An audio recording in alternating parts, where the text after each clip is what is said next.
Sabay-sabay silang kumakanta ng mga awiting pamasko na may halong tuwa at kasiglahan. Sa kanilang ngiti at alon ng boses, para pang sumasayaw ang hangin sa saya. Ang simpleng pag-awit nila ay nagbibigay kulay, init at buhay sa bawat bahay na kanilang napapasyalan. Ang mga batang nangangaroling din ay paalala na ang Pasko ay nasa puso. Sa tuwa, pag-asa, at pagpapahagi ng pagmamahal kahit sa simpleng awit.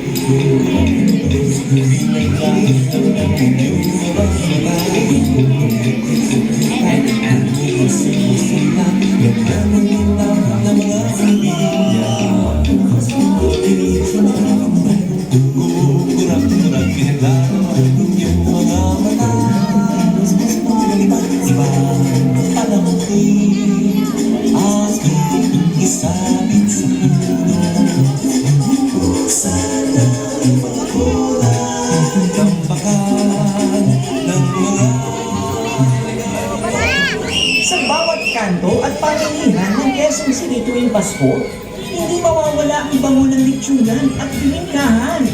Ang amoy ng bagong lutong bibingka at tutubumbong ay nagdadala ng alaala ng simbang gabi, tawanan at kwentuhan. Hindi lamang ito pagkain. Ito ay simbolo ng kasaganahan, pagkakaisa at tradisyon ng mga taga-QC. Ang bawat kagat ng bibingka at bawat hiwa ng lechon ay paalala na ang tunay na saya ng Pasko ay nasa pagbabahagi ng biyaya, pagmamahalan at pag-alala sa ating pinagmulan. Sa QC, na sa kabila ng pagbabago, buhay ang ating tradisyon at malasakit tulad ng mainit na bibingka at lechon, maghain tayo ng init at ligaya upang maging makulay at masayana.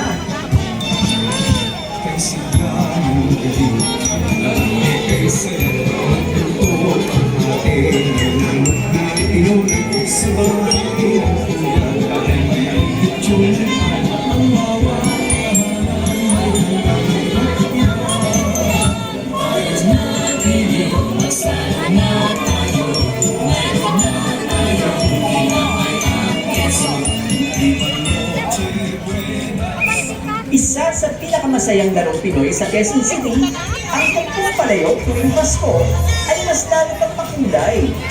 Puno ng tahuanan, iyawan at kantsawan. Habang ang nakapiling na kalahok ay hinahanap at hinahampas ang palayok ng sorpresang Kennedy, karuan at pamaskong goodies. Higit pa sa laro, ito'y sabisag ng pagiging malikhain at patyaga ng mga taga-pusi, kung saan bawat hampas ay sumasalamin sa sama-samang saya at diwa ng Pasko. Tulad ng pagpupalayo, ang QC ay marunong magtyaga, magtiwala sa gabay ng kapwa, at magdiwang ng tagumpay ng sama-sama.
kalikasan. At sa itaas ay may premyo, may labot ng mga matatapang na kalahok. Pero ito ang tawanan at kayawan habang pinapakita ang tiyaga, tapang at tigaya ng samahan. Tulad ng Marisebo, kahit madulas ang daan, ang pagtawa at pagbangon ang tunay na tagumpay. Yeah, bakit?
Wala naman silang Ang mga pari ay may mahalagang papel tuwing Pasko bilang tagapaghatid ng mensahe ng kapanganakan ni Jesus. Sila ang gumagabay sa sambayanan sa pamamagitan ng mga misa, pagbibigay ng aral, at pananalangin para sa kapayapaan at pagkakaisa.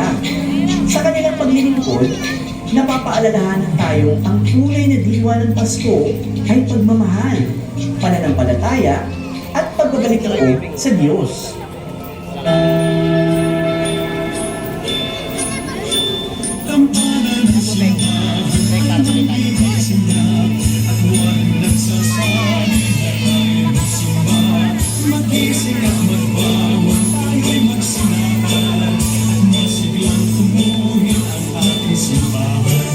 Ang kampanay tuluyan ng gigs upang tayong lahat ay manalangin ang bendisyon. Kapag nakamtan na, tayo'y magkakaroon ng higit na pag-asa. Ang Pasko ay mas nagiging makulay at makahulugan kapag kasama ang pamilya. Sila ang unang tahanan ng pagmamahalan, pag-unawa at pagdamay. Sa bawat yakap at ngiti ng pamilya, nadarama natin ang tunay na diwa ng Pasko. Pag-ibig na walang kapantay.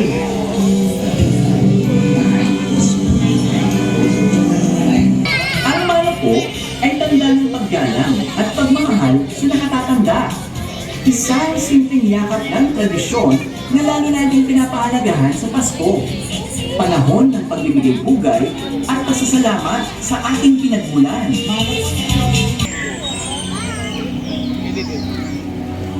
Ang kapanganakan ni Jesus ay tanda ng walang hanggang pag-ibig ng Diyos sa sangkatauhan. Sa isang payak na sabsaban, isinilang ang liwanag ng mundo upang magdala ng pag-asa, kapayapaan, at kaligtasan. Sa Paskong ito, naway isa puso natin ang kanyang mensahe. Magmahal, magpatawad, at magbigay liwanag sa kapwa. Tulad ng liwanag na dala niya sa ating lahat.